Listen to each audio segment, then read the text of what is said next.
ท้องมันได้ป้องกะ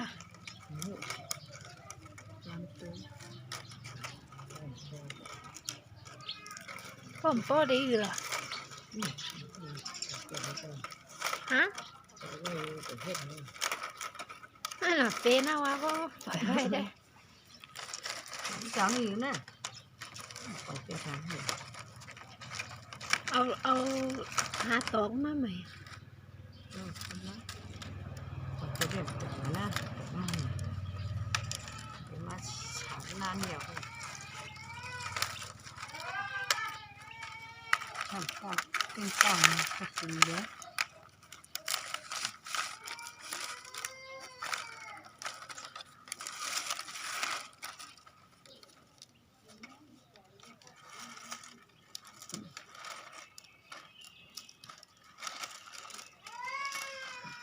วันนี้สักตอกหนูยาวยาวเลยแบบนี้สักไม่ว่าเช็ดขันลงเล็กก็ผลก็จะเอาทั้งเลี้ยมมันเลี้ยมบ้านเนี่ยมีช้างเดี๋ยวฉันเลยก็เลยขายปลาหนึ่งก็ขายคืนกับเลยขายชงคืนหนึ่งก้าจะหือนี่เลยก้า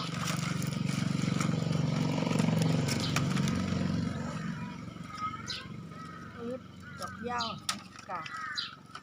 อันนี้ขำ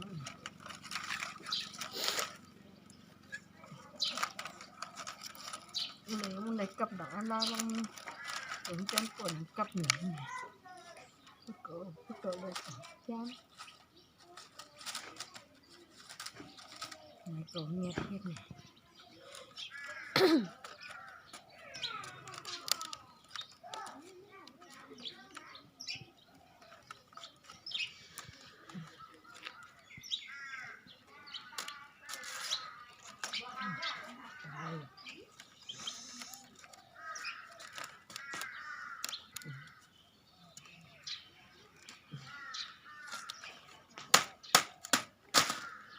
อันเยี่ยวมาว่างพื้นดันอะไรอ่ะไตเนี่ย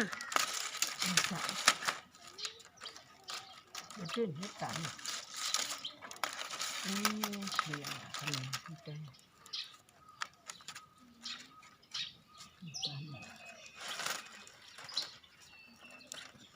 โอ้ยว่ามัน